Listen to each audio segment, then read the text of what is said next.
The book of Revelations, chapter 13, verse 18, tells us, "Here is wisdom. Let him that hath understanding count the number, 666.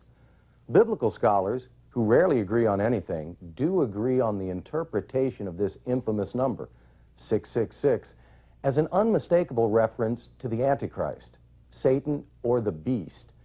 But why, as the Bible suggests, does it take understanding to count a series of three identical numbers? Simply reading the numbers, 666, requires no wisdom. Therefore, 666 must be a kind of code, hidden from us, yet somehow demanding to be discovered. One of the goals of this presentation is to reveal, through a greater understanding of God's Word, one example, one worldwide example, of the way the number 666 and all that this number implies has found its way into our daily lives. Let's begin by examining the language of this passage more closely. As we know, the language of the Bible contains multiple layers of meaning. The word count, as it's used here, implies much more than simple arithmetic. For if the number 666 is a code, then it must be studied and deciphered, or if you will, counted by those of us who have or seek understanding. From the word counting, we can infer multiple thinking processes. Recognition and identification, as in picking out similar items within a group. Enumerating, assigning a number and value to these items. And yes, simple arithmetic, adding the numbers to produce a result. So it's through counting, a deciphering process, that we are shown a path to greater understanding and the revelation of truth. Before going any further, let's be clear on one central point.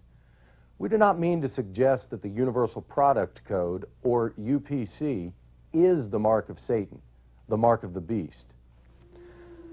But through a process of research and discovery, we will present factual evidence that the groundwork for an Antichrist monetary system is being laid today, and that the number 666 is one example of Revelation's prophecy coming true around the world and within your own home.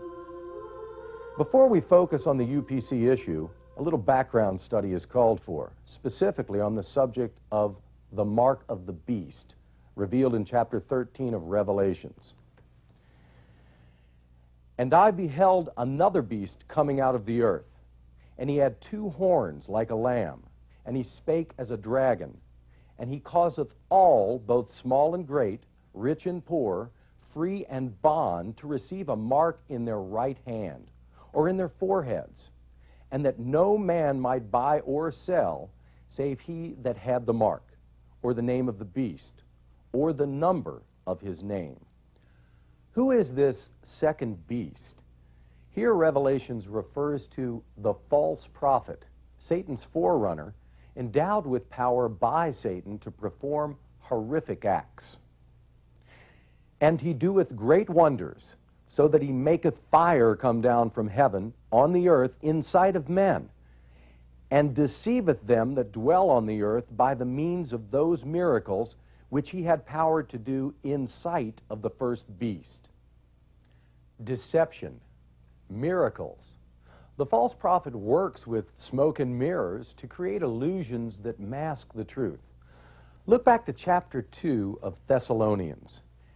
"And the Antichrist deceives the whole world by Satan's power, signs, and lying wonders."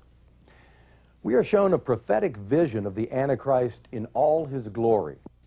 A world of the future where Satan appears to be unstoppable. His very image depicted on TV, in magazines, newspapers, in public places, in your own homes. An image that speaks, demanding by his law that you bow and worship his image. The Antichrist of the future setting a stage today for those who would be deceived. The mark, the name, the number on your right hand or forehead. A chilling prophecy, especially frightening to those who would choose to live in the darkness of ignorance. Recall Hosea chapter 4, verse 6, when God says, My people are destroyed for lack of knowledge.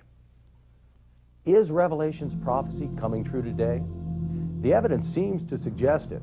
In the final days of this world order, is there any doubt that our buying and selling system will be conducted with a mark, with credit transactions rather than cash? Is it this path that leads to destruction? Revelation chapter 14 provides one answer. If any man or woman worships the beast and his image and receives his mark in their right hand or in their foreheads, those who do so shall be damned for eternity.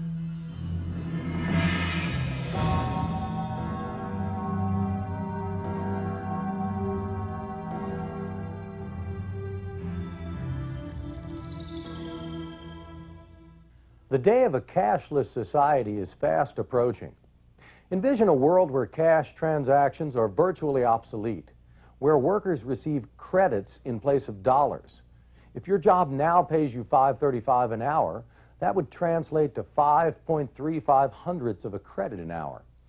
A direct deposit system becomes mandatory for all payroll checks. Debit cards will replace credit cards. The very latest debit cards actually have a microcomputer chip built into them. Buying and selling transactions are done instantly. At the time of the transaction, when the card is scanned, the buyer's account is debited and the seller's account credited immediately. Can you see a connection between a debit card and the mark? Universal acceptance of the UPC is just one small example of our rapidly changing world economy. There is now new evidence to suggest that a marking system is being tested in new and different ways. In certain communities worldwide, there are eyewitness accounts of the mark seen on the hand and forehead being used today to transact business. For the purposes of this study, we will focus on the number 666 and its use in the Universal Product Code. Remember, the first step in counting the number 666 in the Universal Product Code is recognition and identification. In this design, which is used on 95% of all store products, breaking the code requires counting 4 sets of numbers. Our example here is an actual UPC taken from a grocery store package.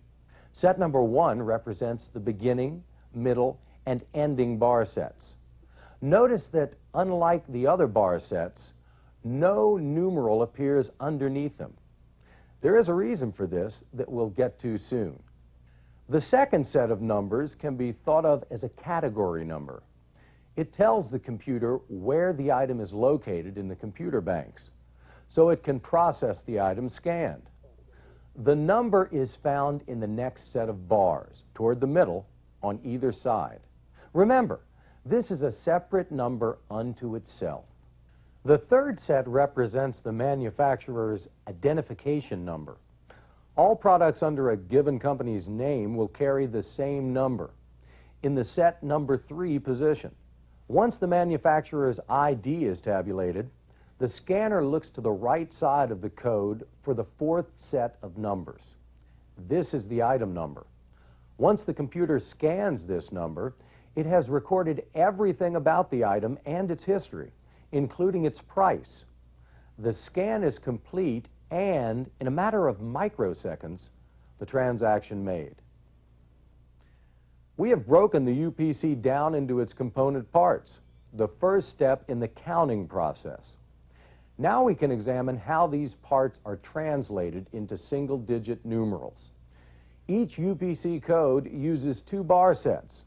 Set number 1 translates into the numbers 0 through 9 and is used only on the left side of the UPC code. Look at the small 0 beside the 2 number 1s. Now look at the 2 bars above the 0. This bar set represents the number 0. Now look at the 5 bold numbers 1, 1, 2, 3, 0, then at bar set number 1. Examine how each of the numerals corresponds to a given bar set. Set number 2. A distinctly different set of bar designs also translates into the numbers 0 through 9, but is used only on the right side of the UPC design.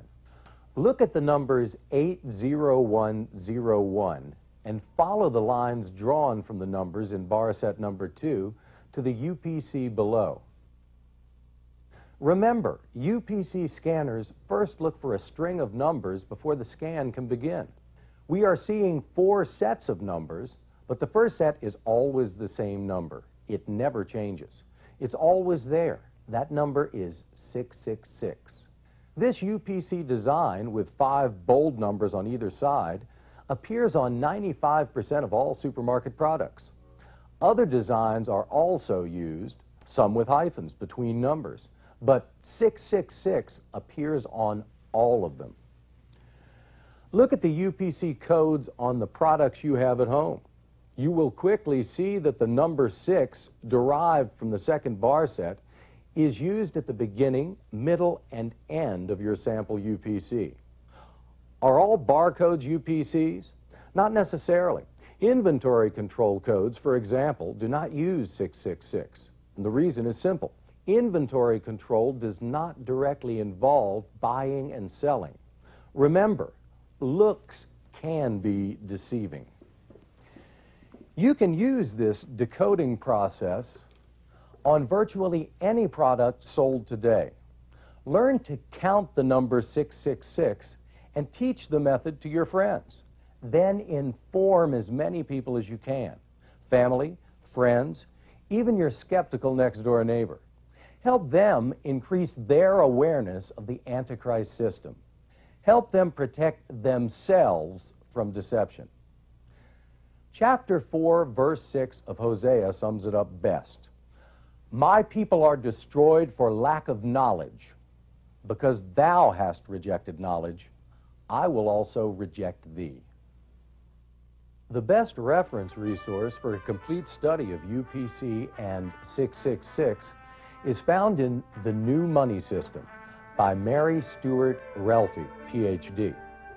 Look for this cover. You can pick one up at your nearest Christian bookstore.